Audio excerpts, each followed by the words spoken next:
बहुत लोग सोचते हैं कि अपील अगर फाइल होती है तो लोअर कोर्ट का जो डिक्री है वो ऑटोमेटिकली स्टे हो जाता है। लेकिन प्रैक्टिकल लिटिगेशन में सबसे बड़ा कंफ्यूजन यही रहता है कि अपील फाइल हो गई है तो मतलब आगे की कार्यवाही नहीं होगी। तो क्या रियलिटी ऐसी होती है? इसका ये प्रॉब्लम होता क्यों है और इसका सॉल्यूशन क्या है जो आपको कोर्ट में यूज़ कर सकते हैं? तो आज हम इसी अपने वीडियो पे इसी चीज़ के बारे में बात करेंगे। तो आप सबका स्वागत है बीडी लीगल चैनल में।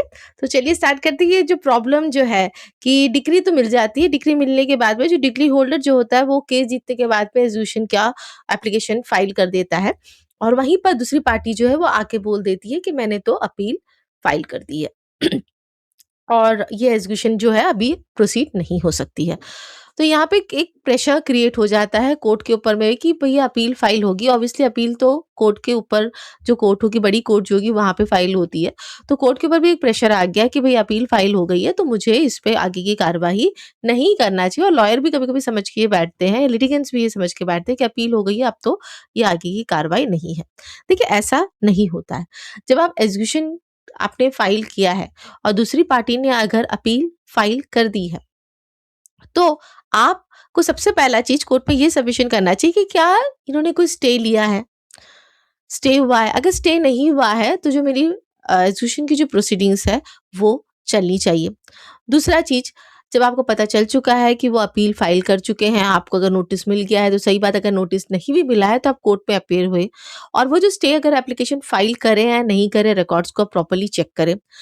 बहुत सारे केसेस में क्या होता है कि स्टे का एप्लीकेशन फाइल किया होता है लेकिन उसकी हियरिंग हुई नहीं होती है। वो आके एग्जीक्यूशन कोर्ट पे दिखा देते कि हमने तो स्टे का एप्लीकेशन भी फाइल किया हुआ है। स्टे हमें मिल जाएगा और मिल गया में बहुत फ़र्क होता है और किस टाइप का स्टे ऑर्डर मिला है, ये भी हमें देखना होता है। तो सॉल्यूशन क्या करना क्या चाहिए? तो देखिए, जैसे अगर आप अपील के केस में आप अपना अपीयरेंस दे देते हो, तो अगर उन्होंने स्टे का एप्लीकेशन फाइल किया है तो उसको कंटेस्ट कीजिए। उसमें अपना प्रॉपर रिटन ऑब्जेक्शन अच्छी तरीके से फाइल कीजिए और उसकी प्रॉपर्ली हियरिंग कराइए। ऐसे हियरिंग करें कि उनको स्टे ना मिल पाए। साथ ही साथ वो कोर्ट में ये भी बोले कि एग्जीक्यूशन की प्रोसीडिंग्स भी फाइल हो चुकी है और वो चल रही है। दूसरा चीज़, बाय चांस अगर स्टे मिल भी जाता है, तो कोशिश कराइए कि वो स्टे कंडीशनल स्टे होना चाहिए। कुछ ना कुछ कंडीशन हमेशा लग जाता है केसेस पे और वो कंडीशन अगर फुलफिल हुआ तभी जाके एग्जीक्यूशन की प्रोसीडिंग्स रुकनी चाहिए, अदरवाइज नहीं। जैसे कि अगर मैं किराएदार मकान मालिक की बात कर रही हूँ, अगर वो स्टे मांग रहा है, ऑब्वियसली उसमें कुछ पेंशनरी प्रॉफिट की बात हुई होगी डिक्री पे, तो आप बोल सकते हैं कि 50% ये डिपॉजिट करें यहाँ पर तभी इन्हें स्टे दिया जाए। तो जब वो 50% डिपॉजिट करेंगे, जो भी बैलेंस अमाउंट था, तभी जाके उसका स्टे उसको मिलेगा, अदरवाइज नहीं मिलेगा। तो बहुत ज़रूरी होता है कि ऑर्डर कॉपी जो होगी अपनी स्टे ऑर्डर की, उसको अच्छी तरीके से आप पढ़ें।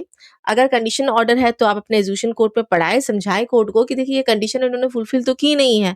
ये बहुत ज़रूरी होता है क्योंकि एक जो कन्फ्यूजन होता है सिविल कोर्ट में कि अपील फाइल हो गई है या स्टे की एप्लीकेशन फाइल हो गई तो मेरा प्रोसीडिंग जो एग्जीक्यूशन का आगे नहीं होगा, नहीं। ये कन्फ्यूजन को ही आपको क्लियर आउट करना है। जो भी ऑर्डर्स आते हैं, जब भी कोई बोलता है कि मैंने अपील फाइल करी, the first question should be क्या आपको स्टे मिला है? अगर वो बोलते हैं हाँ, मुझे स्टे मिला है, तो स्टे ऑर्डर को पढ़िए। आपको बिना सुने तो स्टे हो नहीं सकता है। अगर स्टे हुआ है तो फिर उस बिना सुने अगर बाय चांस हो गया है, तो उसको फिर आप चैलेंज भी करिए। बहुत ज़रूरी होता है कोर्ट कचहरी में कि जो जिस भी तरह का ऑर्डर आता है, उस ऑर्डर को हम अच्छी तरीके से पढ़ें, उसको अच्छी तरीके से समझें, तभी हम अपने केस में जस्टिस कर पाते हैं एज़ अ लॉयर भी और एज़ ए लिटिगेंट भी। अगर कन्फ्यूजन चल रहा है, आपकी नॉलेज अधूरी चल रही है, तो वो केस को आगे बढ़ाने में ऑब्वियसली हर्डल पैदा करेगी ही करेगी। तो हमेशा अपने स्टे ऑर्डर की जो कॉपी है उसको अच्छी तरीके से पढ़िएगा। अगर कुछ भी तरह का उसपे कंडीशन दिया गया है तो वो या लिमिटेड टाइम के लिए दिया गया है उसको भी पढ़िए, उसको भी कोर्ट के नज़र पे लेके कोर्ट को बताना पड़ता है, अच्छी तरह से पढ़ के सुनाना पड़ता है। और एज़ेक्यूशन के केस फाइल करने में मैं हमेशा बोलती हूँ कभी भी डिले नहीं करना चाहिए। फाइल कर दिए तो फटाफट उसको गाड़ी उसको आगे बढ़ाओ, शॉर्ट डेट्स आप ले सकते हैं। और हमेशा जो ऑपरेटिव पोर्शन है, चाहे आपका डिक्री का हो, चाहे वो स्टे ऑर्डर का हो, उसको बार-बार पढ़िए। बहुत ज़रूरी होता है कि उसको समझना हमें बहुत ही ज़रूरी रहता है। और किसी के भी ओरल स्टेटमेंट पे कि हाँ, हमने तो फाइल कर दिया है, बहुत बार बोल दिया दिया जाता है कि हमने तो फाइल कर दिया, पर कोई फाइलिंग ही नहीं हुआ होता है।